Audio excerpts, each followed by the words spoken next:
21 मई 1991 शाम का वक्त था। चमेली की खुशबू और जीत की उम्मीदों से हवा भरी हुई थी। राजीव गांधी, जो इंडियन नेशनल कांग्रेस के करिश्माई नेता थे, श्री पेरम्बुदूर, तमिलनाडु पहुंचे। वो आने वाले जनरल इलेक्शंस के लिए कैंपेन करने आए थे। उनके चेहरे पर वही जोश और ऊर्जा थी जिसने 1984 में उनकी मां इंदिरा गांधी की हत्या के बाद पहली बार प्रधानमंत्री बनने पर देश को मोहित कर लिया था। राजीव गांधी एक आधुनिक भारत का प्रतिनिधित्व करते थे, अतीत से एक बदलाव। देश के लिए उनके विजन ने लाखों लोगों को प्रभावित किया, लेकिन उस भयानक रात को एक सुइसाइड बॉम्बर ने उनकी जिंदगी छीन ली। पूरा भारत सदमे और अविश्वास में डूब गया। राजीव गांधी की हत्या सिर्फ एक व्यक्तिगत त्रासदी नहीं थी, यह भारतीय डेमोक्रेसी पर किया गया एक वार था। इससे देश के भीतर की गहरी दरारें और अनसुलझे संघर्षों के घातक परिणाम सामने आए। इस हत्या ने पूरे भारत और दुनिया भर में सदमे की लहरें भेज दी। देश के नेतृत्व में एक खालीपन आ गया और भारतीय राजनीति के भविष्य पर गंभीर सवाल खड़े हो गए। एक ऐसे नेता जो उम्मीद और प्रगति का प्रतीक बन गए थे, उनके जाने पर पूरा देश शोक में डूबा था। बहुतों को डर था कि भारत एक ऐसे मोड़ पर खड़ा है जहां उसकी नाजुक एकता को खतरा है। राजीव गांधी की हत्या के पीछे की ताकतों को समझने के लिए हमें भारत की सीमाओं से परे श्रीलंका जाना होगा। एक ऐसा द्वीपीय देश जहां एक दशक से भी ज्यादा समय से एक क्रूर गृहयुद्ध चल रहा था। Liberation tigers of Tamil Eelam (LTTE) एक मिलिटेंट ग्रुप जो श्रीलंका में एक स्वतंत्र तमिल होमलैंड के लिए लड़ रहा था, इस संघर्ष में भारत के शामिल होने का कड़ा विरोध कर रहा था। शुरुआत में एक पीस कीपिंग मिशन के रूप में शुरू हुआ भारत का इंटरवेंशन LTTE के साथ एक पूर्ण संघर्ष में बदल गया था। LTTE ने भारत की उपस्थिति को एक स्वतंत्र तमिल राज्य के अपने लक्ष्य में बाधा के रूप में देखा। उन्होंने राजीव गांधी को श्रीलंका में भारत की इंटरवेंशनिस्ट पॉलिसी का सूत्रधार माना और इंडियन पीस कीपिंग फोर्स की तैनाती के दौरान तमिल नागरिकों की मौत के लिए उन्हें जिम्मेदार ठहराया। राजीव गांधी के प्रति LTTE की दुश्मनी किसी से छिपी नहीं थी। उनकी हत्या से पहले के महीनों में उनकी जान को संभावित खतरे की चेतावनी देने वाली खुफिया रिपोर्टें आई थीं। हालांकि इन चेतावनियों पर ध्यान नहीं दिया गया और जिन सिक्योरिटी लैप्सेस के कारण हत्या हुई, वे बाद के वर्षों में गहन जांच और बहस का विषय बनेंगे। राजीव गांधी की हत्या करने का LTTE का फैसला एक सोची समझी टेरर की कार्रवाई थी, जिसका मकसद सिर्फ भारत को नहीं बल्कि पूरी दुनिया को एक मैसेज देना था। वे अपनी पहुंच और पावर के सबसे ऊंचे स्तर पर वार करने की अपनी इच्छा शक्ति दिखाना चाहते थे। इस हत्या को श्रीलंका में तमिल लोगों पर किए गए कथित अत्याचारों का बदला लेने के तरीके के रूप में भी देखा गया। राजीव गांधी को निशाना बनाकर LTTE का उद्देश्य भारतीय नेतृत्व को कमजोर करना और उन्हें श्रीलंका के मामलों से हटने के लिए मजबूर करना था। हालांकि LTTE की स्ट्रैटेजी एक गलत अनुमान साबित हुई। हत्या ने अपने इच्छित लक्ष्यों को प्राप्त नहीं किया। भारत को दबाने के बजाय इसने LTTE को कुचलने के लिए भारत सरकार के संकल्प को और मजबूत किया। इस हत्या ने LTTE के खिलाफ इंटरनेशनल ओपिनियन भी कर दी, जिससे वे वर्ल्ड स्टेज पर और अलग थलग पड़ गए। हिंसा के क्रूर कृत्य ने रक्तपात के अलावा कुछ नहीं किया और हिंसा के उस चक्र को और बढ़ा दिया जिसने श्रीलंका को वर्षों से जकड़ रखा था। राजीव गांधी की हत्या की खबर जंगल की आग की तरह पूरे भारत में फैल गई, जिससे पूरा देश सदमे और दुख की स्थिति में डूब गया। हर वर्ग के लोग, चाहे उनकी कोई भी पॉलिटिकल एफिलिएशन हो, उनके दुख में एकजुट थे। हत्या स्थल की तस्वीरें, बिखरे हुए जूते और बम के टुकड़े देश की सामूहिक स्मृति में बस गए। राजीव गांधी की हत्या सिर्फ एक पॉलिटिकल लीडर का नुकसान नहीं था, यह उम्मीद के प्रतीक, भारत के बेहतर भविष्य के प्रतीक के नुकसान था। इस हत्या ने भारतीय राजनीति में एक ऐसी शून्यता पैदा कर दी जिसे भरना मुश्किल होगा।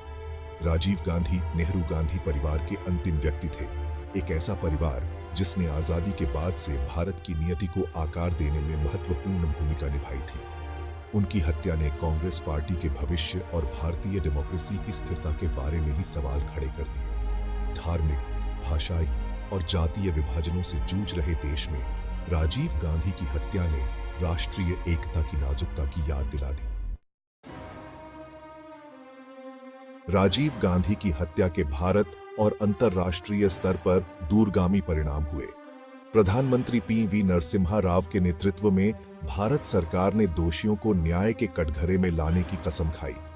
एक मल्टी एजेंसी जांच शुरू की गई, जिसके कारण हत्या की साजिश में शामिल कई लोगों को गिरफ्तार किया गया और बाद में उन्हें दोषी ठहराया गया। यह मुकदमा, जो कई वर्षों तक चला, ने एलटीटी के जटिल नेटवर्क और उनके ऑपरेशन के तरीकों पर प्रकाश डाला।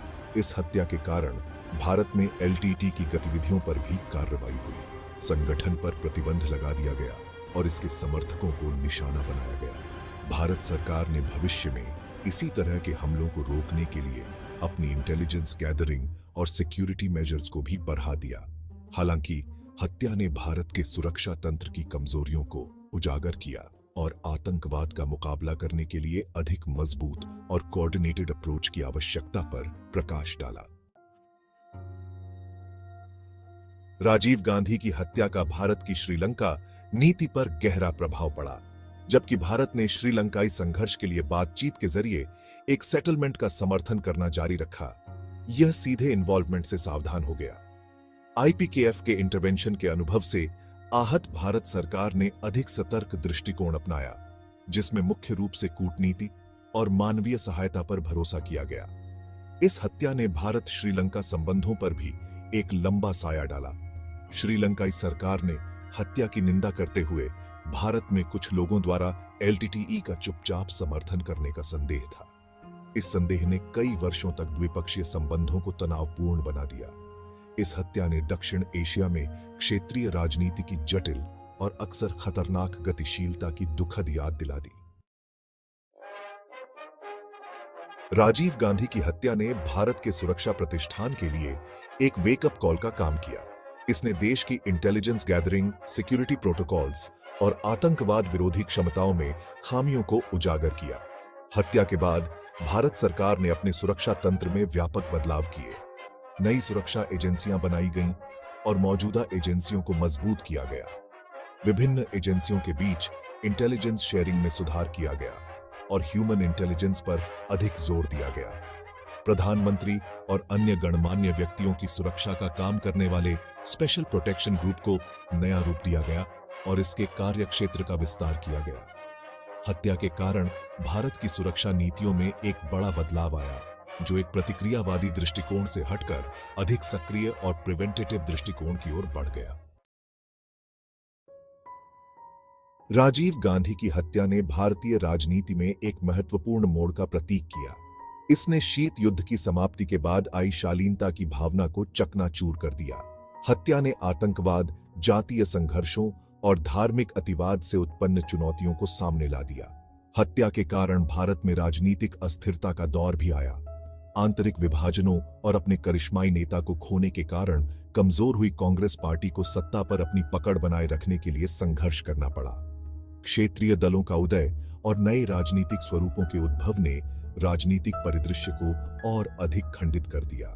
हत्या ने भारत में गठबंधन की राजनीति का युग शुरू किया, जिसमें कोई भी पार्टी अपने दम पर बहुमत हासिल करने में सक्षम नहीं थी।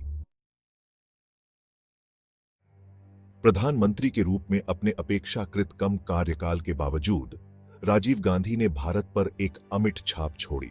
उन्हें भारतीय अर्थव्यवस्था को आधुनिक बनाने, इसके बाजारों को उदार बनाने और तकनीकी प्रगति को बढ़ावा देने के उनके प्रयासों के लिए याद किया जाता है। एक तकनीकी रूप से सशक्त भारत के उनके विजन ने, हालांकि दुखद रूप से अधूरा रह गया, देश के बाद के आर्थिक परिवर्तन की नींव रखी। राजीव गांधी की हत्या लोकतंत्र की नाजुकता और हिंसा और अतिवाद के हमेशा बने रहने वाले खतरे की याद दिलाती है। हालांकि इसने भारतीय लोगों के लचीलेपन और लोकतांत्रिक मूल्यों के प्रति उनकी प्रतिबद्धता को भी उजागर किया। त्रासदी का सामना करते हुए भारत ने अपने गिरे हुए नेता का शोक मनाया, लेकिन वह मजबूत होकर उभरा, अपनी एकता की रक्षा करने और प्रगति और विकास के मार्ग पर चलने के लिए और अधिक दृढ़ संकल्पित हुआ। राजीव गांधी की हत्या आज भी भारत में गूंजती है। यह राजनीतिक हिंसा की मानवीय कीमत और बातचीत और समाधान के महत्व की याद दिलाती है। यह घटना भारत के सामाजिक ताने बाने को कमजोर करने वाली नफरत और विभाजन की ताकतों के खिलाफ सतर्कता बरतने की जरूरत पर भी प्रकाश डालती है। राजीव गांधी की हत्या न केवल भारत के लिए बल्कि उन सभी के लिए एक त्रासदी थी जो शांति, लोकतंत्र और संघर्षों के शांतिपूर्ण समाधान में विश्वास करते हैं। हालांकि उनकी विरासत लाखों भारतीयों के दिलो दिमाग में जीवित है, जो एक अधिक न्यायपूर्ण, न्यायसंगत और समृद्ध समाज के लिए प्रयास करना जारी रखते हैं। जैसे जैसे भारत प्रगति और विकास की अपनी यात्रा जारी रखता है, हमें राजीव गांधी की हत्या की त्रासदी से मिले सबक मार्गदर्शन देते रहेंगे, जो हमें एकता, सहिष्णुता और शांति की अथक खोज के महत्व की याद दिलाते हैं।